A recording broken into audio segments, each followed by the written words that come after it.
Jean-Baptiste, voilà, papa de 5 enfants, marié avec Laurie depuis 23 ans, si je ne me trompe pas. C'est bon. On m'a demandé de faire un petit témoignage sur Sainte-Thérèse. Donc en réfléchissant un peu, c'est vrai que ma maman était déjà quand même assez fervente de Thérèse.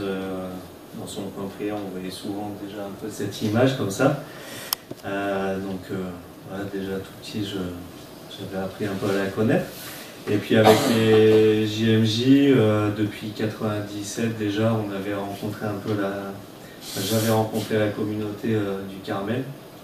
Ça commençait à dater là, déjà en 97, ouais, ça fait. Et puis après, on avait fait les JMJ de l'an 2000 avec Laurie déjà avec la communauté.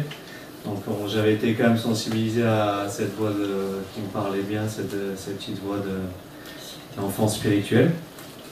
Et puis moi j'ai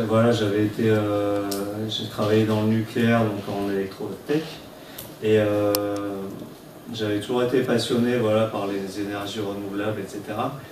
Et en 2007, j'ai eu envie de créer mon entreprise, mais je savais que j'étais pas spécialement un gestionnaire, etc.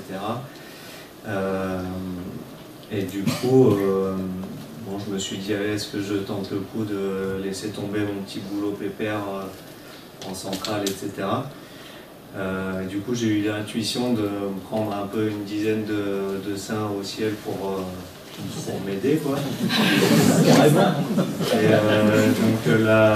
Et j'avais mis Sainte-Thérèse un peu comme la responsable commerciale.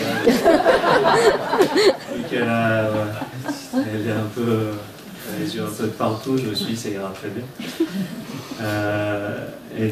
Voilà, pas plus. Et le temps de faire les démarches administratives, etc. Trouver les fournisseurs avec les bons produits. Et du coup, un de mes fournisseurs me dit, tiens, j'ai une formation, si tu veux, on va faire une installation dans le Beaujolais chez un agriculteur, si tu veux venir, tout ça. Donc j'ai dit, ok, allez, c'est parti. Et donc on monte sur le toit, une vue magnifique et tout, j'étais trop content. Et à midi, l'agriculteur très accueillant, il nous invite à manger.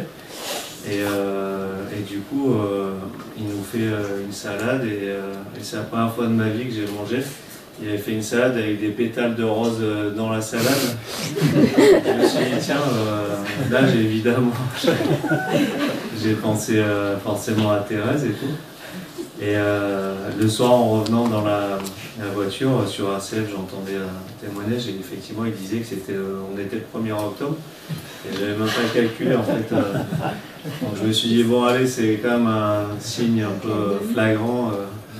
Comme quoi je peux prendre Thérèse comme grande sœur et tout pour m'aider. Et donc ça c'était en 2007, et c'est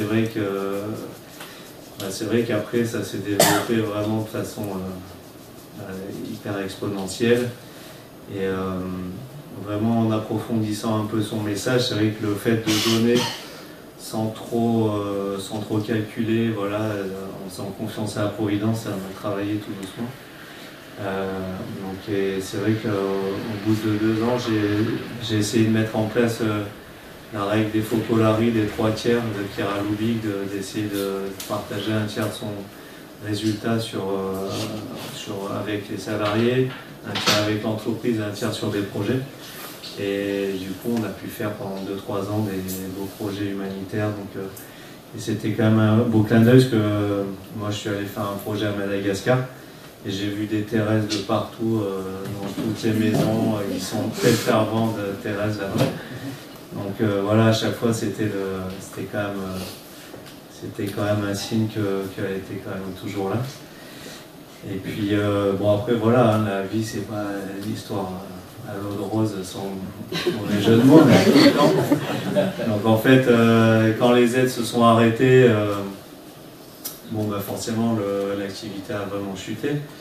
Et du coup, je ne sais plus exactement comment ça s'est fait, mais on a recréé une petite structure pour faire des habitats bois, etc. avec mon associé Serge. Et c'était pile poil au moment où le Pradier avait leur projet de faire des petits ermitages. Donc ça redonnait un coup de boost aussi à notre activité. Mais voilà, c'est vrai que c'est juste pour vous témoigner, j'ai toujours ressenti en fait avec l'activité photovoltaïque, on était monté à des niveaux impressionnants en termes de chiffres et tout. Et c'est vrai que après le fait que ça fluctue comme ça, j'ai toujours ressenti que le bon Dieu me demandait d'être dans une espèce de dépendance. Alors quand j'ai écrit mon petit mot, j'ai dit dépendant, j'ai dit les gens ça fait un peu toxico, ça va peut-être pas être très évangélique, mais hier on a eu une conférence sur Thérèse et il parlait de dépendance filiale. Donc je me suis dit c'est quand même voilà, le bon terme que je voulais vous partager. C'est vrai que ça peut faire un peu petit peu enfantin ou je sais quoi de dire voilà on fait confiance et tout, mais c'est vrai que je pense que quand on essaye d'être généreux, de mettre toute sa confiance en Dieu, il va donner à chaque fois au bon moment juste ce qu'il faut. Et c'est vrai que je le vis concrètement quoi. Après c'est un choix de vie, mais c'est vrai ça marche quoi. On arrive à être comme les enfants, comme on disait ce matin, vis-à-vis de leur père, pour être dans les bras de Dieu. Et c'est vrai que c'est une chance pour moi de le vivre au quotidien dans mon activité. En tant qu'artisan, on ne sait jamais ce qui va tomber, on n'a jamais d'assurance de rien, mais c'est quelque chose dont je peux témoigner que voilà, le bon Dieu est toujours là, quoi.